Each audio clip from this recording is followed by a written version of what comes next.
God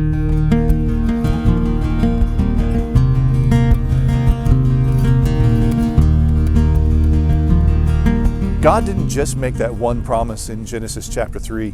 He would go on to make a series of promises in the form of covenants.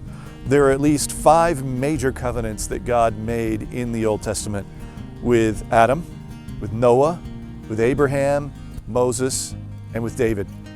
And just as the glory of God is woven throughout the pages of Scripture, God's glorious plan of redemption is woven into the fabric of these covenants themselves, tying them all together into a beautiful tapestry that reveals the image of the one through whom redemption would be secured.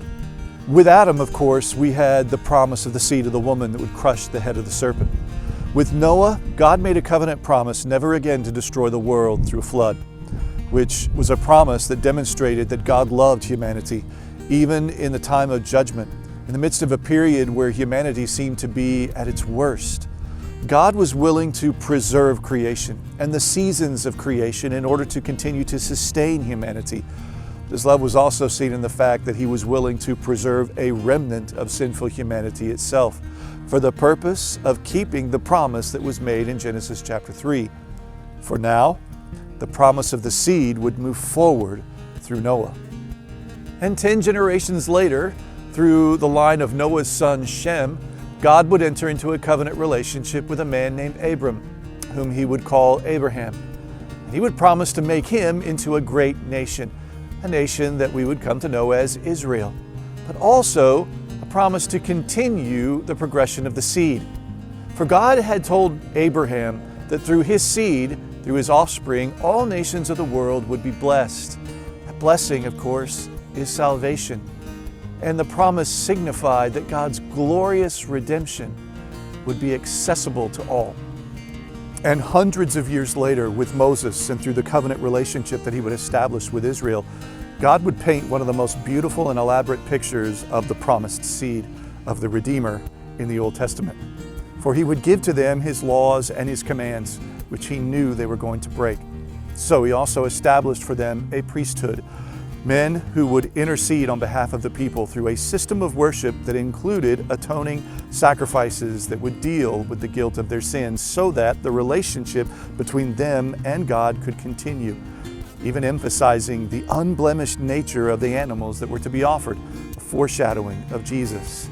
He also established for them festivals to be observed throughout the year, one of which was called the Day of Atonement. And on the Day of Atonement, the high priest and the high priest alone would enter into the most holy place of the tabernacle or the temple. And with him, he would take the blood of the sacrifice in order to atone for the sinfulness of their sin that year. And he would carry that blood into the presence of God. Yet another foreshadowing of the great high priest to come and of the greater sacrifice that was going to be made. In the covenant, the law was intended to reveal to the people the sinfulness of their sin, that they could not live in perfect obedience, thus their need for redemption.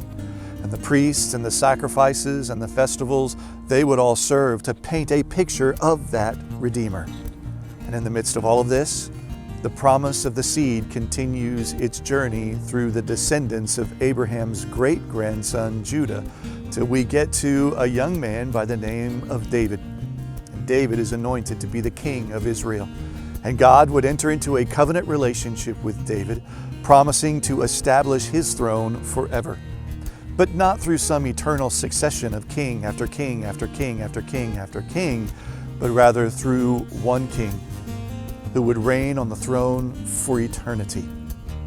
God's glorious plan of redemption was present in all 5 of these covenants as they all worked together to reveal God's Redeemer and the greater, more lasting covenant to come. For the prophet Jeremiah in the Old Testament speaks of another covenant that God would soon make, a new covenant in Jeremiah 31, which promised an extraordinary transformation of the heart upon which God would write His laws so that people would be able to truly know Him and obey Him in a completely restored and perfect relationship because God will have forgiven them, remembering their sins no more. a new covenant according to Matthew's gospel that would only be made possible because it would be established through the blood of the one who is the fulfillment of all of God's covenant promises. The seed that would crush the head of the serpent, the author and sustainer of all of creation, the fulfiller and the fulfillment of the law, the ultimate sacrifice, the great high priest and the King of kings. 600 more years, and the journey of the promised seed would reach its final destination in a young virgin girl who would conceive and bear a son in Bethlehem. 600 more years, and God's glorious Redeemer would finally arrive.